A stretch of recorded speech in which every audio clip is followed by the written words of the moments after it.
कभी ऐसा महसूस हुआ है कि सब कुछ है, अच्छा काम, परिवार, दोस्त, लेकिन फिर भी अंदर एक खालीपन सा है, एक अजीब सी बेचैनी, जैसे आप एक धुंध में चल रहे हों और मंजिल का पता ही ना हो। और इस एहसास से बचने के लिए हम अक्सर बाहर की ओर भागते हैं, ये सोचकर कि शायद कोई नई गाड़ी, कोई नया रिश्ता या शायद कोई बड़ी कामयाबी हमें वो सुकून दे देगी जिसके हमें असल में तलाश है। बिल्कुल। ये एक बहुत ही आम अनुभव है आजकल। तो आज की हमारी जो पड़ताल है वो इसी तलाश के इर्द गिर्द घूमती है।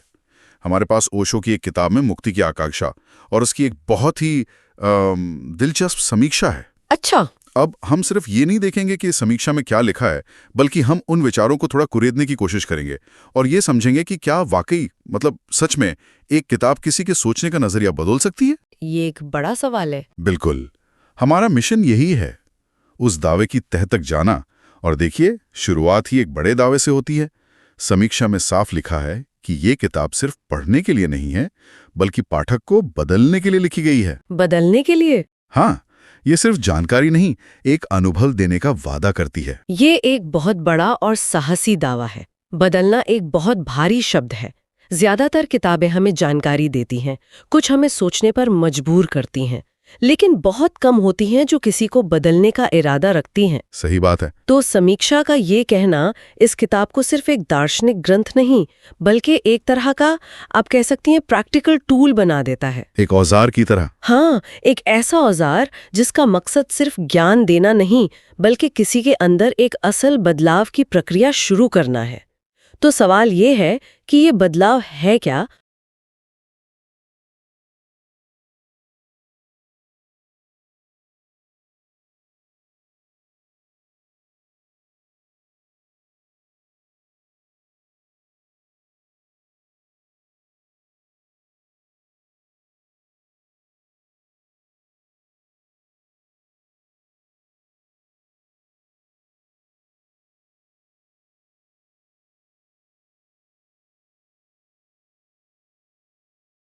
चलिए इसी सवाल से शुरू करते हैं।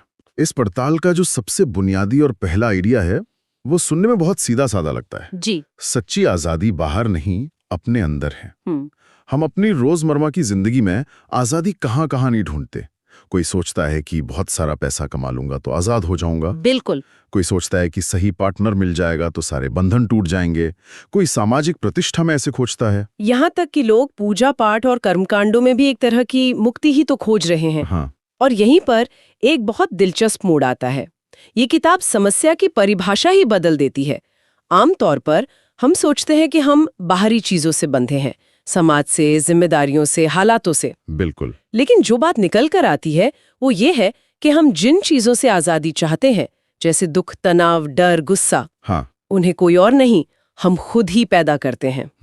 ये जिम्मेदारी का पूरा बोझ बाहरी दुनिया से उठाकर हमारे अपने कंधों पर रख देता है। ये तो बहुत बड़ी बात है।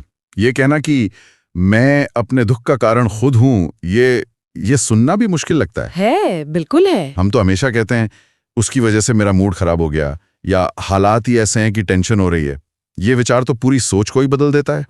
ये डरावना भी है और शायद सशक्त बनाने वाला भी। बिल्कुल, ये दोनों है। डरावना इसलिए क्योंकि अब आप किसी और को दोष नहीं दे सकते। सही। लेकिन सशक्त इसलिए क्योंकि अगर समस्या का स्रोत मैं हूं, तो समाधान का स्रोत भी तो मैं ही हूं। वाह। फिर चाबी मेरे ही हाथ में है। अब मैं हालात का शिकार नहीं हूं। ये सिर्फ एक दार्शनिक विचार नहीं है, ये मनोविज्ञान का भी एक गहरा सिद्धांत है, जिसे हम लोकस ऑफ कंट्रोल कहते हैं। अच्छा। क्या आप मानते हैं कि आपका जीवन बाहरी ताकतों से चलता है या आपकी अपनी भीतरी शक्ति से? ये किताब सीधे सीधे आपको अपनी भीतरी शक्ति की ओर धकेलती है। इसी बात को शायद सबसे अच्छे तरीके से समझाने के लिए एक लाइन है जो मुझे लगता है इस पूरी चर्चा का केंद्र बिंदु हो सकती है। ओशो का एक उद्धरण है, जब तक आप खुद को नहीं समझते तब तक कोई भी आपको मुक्त नहीं कर सकता। ये लाइन तो वाकई सोचने पे मजबूर कर देती है। हाँ, इस एक वाक्य में बहुत कुछ छिपा है। इससे जरा खोलते हैं। जरूर। ये सिर्फ ये नहीं कह रहा कि आपको खुद को समझना होगा, ये 3 और चीजें भी कह रहा है। पहली, ये किसी भी बाहरी बचाने वाले के विचार को खारिज करता है। कोई गुरु, कोई भगवान, कोई विचारधारा आपको आकर नहीं बचाएगी। ओके, मतलब जिम्मेदारी पूरी तरह से आपकी है। बिल्कुल। दूसरा, ये मुक्ति को एक मंजिल नहीं बल्कि एक प्रक्रिया बना रहा है, खुद को समझने की प्रक्रिया जो लगातार चलती है। अच्छा, एक सफर की तरह। हाँ, और तीसरा जो सबसे जरूरी है, ये कह रहा है कि आत्म जागरूकता ही आजादी का एकमात्र रास्ता है। आप अपनी बनाई हुई जेल के ताले को तभी खोल सकते हैं जब आपको ये पता हो कि ताला कहाँ है, चाबी कैसी है, और सबसे जरूरी कि कैदी और जेलर दोनों आप ही हैं। कैदी और जेलर दोनों आप ही हैं। वाह, मतलब हम अपनी ही बनाई दुनिया में अपनी ही सोच के जाल में फंसे हुए हैं। तो अगर समस्या भीतर है और समाधान भी भीतर है और उसकी चाबी है खुद को समझना, तो अगला और सबसे जरूरी सवाल उठता है, कैसे? ये खुद को समझना होता क्या है? हम भीतर देखें कैसे? क्या इसका कोई प्रैक्टिकल तरीका भी है? और यहीं पर ये किताब एक फलसफे से आगे बढ़कर एक गाइड बुक बन जाती है। अच्छा, इसमें सिर्फ क्या करना है ये नहीं बताया गया, बल्कि कैसे करना है इसके भी रास्ते सुझाए गए हैं। 4 खास तत्वों का जिक्र मिलता है: स्वयं जागरूकता, मौन, ध्यान और आंतरिक स्वतंत्रता। ये सिर्फ भारी भरकम शब्द नहीं है, बल्कि ये वो औजार हैं जिनसे भीतर की यात्रा की जा सकती है। मुझे मौन शब्द ने पकड़ लिया। बताइए। आज की दुनिया में जहां हर 2 मिनट में फोन पर कोई ना कोई नोटिफिकेशन आ रहा है, जहां हर तरफ शोर है, बाहर भी और हमारे दिमाग के अंदर भी, हाँ, वहां मौन का अभ्यास कैसे किया जा सकता है? ये तो लगभग नामुमकिन लगता है। और शायद यही इसकी सबसे बड़ी चुनौती और सबसे बड़ा फायदा है।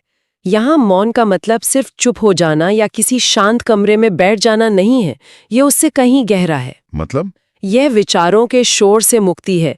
ये उस अंदरूनी कमेंट्री को बंद करना है जो 24 घंटे चलती रहती है। मुझे ये करना चाहिए था, उसने ऐसा क्यों कहा, आगे क्या होगा? बिल्कुल। जब आप उस शोर को सिर्फ देखना शुरू कर देते हैं, बिना उसमें उलझे, तो एक आंतरिक शांति पैदा होती है। वही असली मौन है। अच्छा, ये बाहरी शोर के बीच में भी पाया जा सकता है। यह एक स्किल है जिसे ध्यान के जरिए विकसित किया जा सकता है। अच्छा, तो ये चारों चीजें, जागरूकता, मौन, ध्यान, ये सब आपस में जुड़ी हुई हैं? हाँ, एक दूसरे पर निर्भर हैं। और इनसे हासिल क्या होता है? समीक्षक ने 5 प्रमुख सबकों की एक लिस्ट बनाई है जो इस किताब से मिलते हैं। अच्छा, बताइए। मैं उन्हें एक एक करके बताता हूं और हम उन पर बात कर सकते हैं। जरूर। पहला है, अपने विचारों पर नियंत्रण कैसे करें। दूसरा, दुख का असली कारण क्या है। तीसरा, सच में आजाद होना किसे कहते हैं। चौथा, ध्यान का असली अर्थ क्या है। और पांचवा, जीवन को हल्के और जागरूक तरीके से कैसे जिया जाए। वाह, ये तो जीवन के सबसे बड़े सवालों का एक पूरा पैकेज लग रहा है। हाँ, लेकिन अगर हम पहले सबक को ही लें, विचारों पर नियंत्रण, तो ये बहुत दिलचस्प है। कैसे? क्योंकि ज्यादातर लोग नियंत्रण का मतलब जबरदस्ती या दमन समझते हैं। अगर कोई नकारात्मक विचार आए तो उसे जबरदस्ती बाहर निकालो। हाँ, सही बात है। लेकिन जैसा आप पहले कह रहे थे, आप जिस विचार को दबाने की कोशिश करती हैं, वो और ज्यादा ताकतवर होकर वापस आता है। बिल्कुल, जैसे किसी से कहा जाए कि एक गुलाबी हाथी के बारे में मत सोचो, तो दिमाग में सबसे पहले गुलाबी हाथी ही आएगा। बिल्कुल वही। तो फिर ये नियंत्रण कैसा है? हाँ, वही तो मैं सोच रहा था। शायद यहाँ नियंत्रण का मतलब मास्टरी या कुशलता है, दमन नहीं। ये विचारों से लड़ने के बजाय उन्हें समझने और उनसे दूरी बनाने की कला है। ध्यान यही तो सिखाता है। आप अपने विचारों को बस एक दर्शक की तरह देखते हैं, जैसे आसमान में बादल आ जा रहे हैं। अच्छा। आप ना तो बादलों को पकड़ते हैं ना उन्हें धकेलते हैं, बस देखते हैं। धीरे धीरे आपको समझ आता है कि आप अपने विचार नहीं हैं, आप उन विचारों को देखने वाले हैं। ओके। ये समझ आते ही विचारों की पकड़ ढीली हो जाती है। यही असली नियंत्रण है। तो ये किताब जबरदस्ती वाले नियंत्रण की बात नहीं कर रही, बल्कि जागरूकता से आने वाले सहज नियंत्रण की ओर इशारा कर रही है। ये टूल किट और ये सबक सुनने में तो बहुत शक्तिशाली लगते हैं, लेकिन ये मुझे सोचने पर मजबूर करता है, क्या ये हर किसी के लिए काम कर सकता है?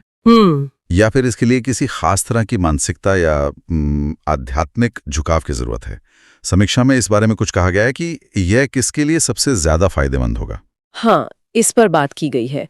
और ये सिर्फ साधु संतों या पहले से आध्यात्मिक रास्ते पर चल रहे लोगों के लिए नहीं है। 4 तरह के लोगों का खास तौर पर जिक्र है, जो बहुत आम है। बताइए। पहले, वो लोग जो अपनी जिंदगी में भागदौड़ से थक चुके हैं और मानसिक शांति चाहते हैं। ठीक है। दूसरे, जो खुद को बेहतर तरीके से समझना चाहते हैं, कि मैं क्यों ऐसा व्यवहार करती हूँ, मुझे गुस्सा क्यों आता है वगैरह। आत्मान्वेषण। बिल्कुल। तीसरे, जो आध्यात्मिकता को समझना तो चाहते हैं लेकिन भारी भरकम किताबों और जटिल भाषा से डरते हैं। ये भी बहुत लोग हैं। और चौथे, और शायद आज के समय में सबसे ज्यादा प्रासंगिक, वो लोग जो अपने नकारात्मक विचारों के जाल में फंसे हुए हैं और उससे बाहर निकलने का रास्ता खोज रहे हैं। ये चौथा पॉइंट तो मुझे लगता है लगभग हर किसी से जुड़ा हुआ है। हाँ, किसी न किसी स्तर पर तो है ही। लेकिन जो लोग बहुत प्रैक्टिकल होते हैं, जो इन आध्यात्मिक बातों को लेकर थोड़े शंकालु होते हैं, क्या ये किताब उनसे भी जुड़ पाती है? और यहीं पर समीक्षा का एक और जरूरी पहलू सामने आता है, किताब की भाषा। हाँ, समीक्षक ने लिखा है, भाषा बहुत सरल है लेकिन विचार बहुत गहरे हैं। और उन्होंने अपना एक निजी अनुभव भी बताया है कि पढ़ते हुए कई बार ऐसा लगा जैसे ओशो किसी ऊंचे आसन से ज्ञान नहीं दे रहे, बिल्कुल, बल्कि एक दोस्त की तरह बैठकर सीधे आपसे बात कर रहे हों। बिल्कुल, ये सीधे आपसे बात करने वाला एहसास बहुत जरूरी है। ये किताब को एक उपदेश से हटाकर एक बातचीत बना देता है। सही कहा। इसका मतलब ये है कि ये गहरे आध्यात्मिक विषयों को भी इतना आसान और सुलभ बना देती है कि एक आम इंसान जो शायद अपनी नौकरी और परिवार की चिंताओं में डूबा हो, वो भी इससे जुड़ सकता है। बिल्कुल। समीक्षा में जो किताब को 5 में से 5 स्टार की रेटिंग मिली है, उसका एक बहुत बड़ा कारण शायद यही सीधापन और सरलता है। अक्सर महान विचार जटिल भाषा के बोझ तले दब जाते हैं, लेकिन असली कला तो यही है कि सबसे गहरे सत्य को सबसे सरल तरीके से कहा जाए। जब पाठक को लगता है कि लेखक सीधे उसकी समस्याओं, उसके डर, उसकी उलझनों को समझ रहा है और उसी की भाषा में बात कर रहा है, तो एक भरोसा पैदा होता है। हाँ। और बदलाव के लिए वो भरोसा पहली शर्त है। यह किताब को सिर्फ ज्ञान नहीं बल्कि एक साथी बना देता है। तो आज की इस पूरी पड़ताल को अगर हम समेटें तो क्या तस्वीर उभरती है? हमने ओशो की किताब मुक्ति की आकांक्षा पर आधारित एक समीक्षा की गहराई में जाकर देखा। बात शुरू हुई थी उस खालीपन से जिसे हम सब कभी न कभी महसूस करते हैं। फिर हमने देखा कि सच्ची आजादी शायद बाहरी चीजों में नहीं बल्कि हमारे अपने अंदर है, और हम खुद ही अपने बंधनों की रचयिता हैं। बिल्कुल। और सबसे अहम बात, इस समीक्षा के मुताबिक ये किताब सिर्फ ये बताती नहीं कि आजादी अंदर है, बल्कि आत्म जागरूकता, मौन और ध्यान जैसे प्रैक्टिकल औजार भी देती है उस आजादी तक पहुंचने के लिए। सही। और अंत में समीक्षा का जो अंतिम फैसला है वो अपने आप में बहुत कुछ कहता है। ये किताब आपके सोचने का तरीका बदल देती है। बिल्कुल। और ये पूरी चर्चा मुझे एक बहुत दिलचस्प सवाल पर लाके छोड़ देती है। अच्छा? एक ऐसा विचार जिसे हमारे श्रोता अपने साथ ले जा सकते हैं। जरूर। आज हमने पूरी तरह से आंतरिक यानी व्यक्तिगत मुक्ति पर ध्यान केंद्रित किया, लेकिन सोचने वाली बात यह है कि जब कोई इंसान सच में आंतरिक रूप से मुक्त हो जाता है, जब वो अपने डर, गुस्से और तनाव के पैटर्न को समझकर उनसे ऊपर उठ जाता है, तो बाहरी दुनिया और समाज के प्रति उसकी जिम्मेदारियों का क्या होता है? ये तो बहुत गहरा सवाल है। क्या वो दुनिया से कटकर अपनी ही शांति में खो जाता है, या फिर उसकी ये आंतरिक स्वतंत्रता उसे दुनिया की समस्याओं के प्रति और ज्यादा संवेदनशील और करुणा से भरा हुआ बनाती है? मतलब क्या असली आजादी हमें दुनिया से भागने के लिए प्रेरित करती है या दुनिया में और बेहतर तरीके से जीने और योगदान देने के लिए? ये एक बड़ा सवाल है।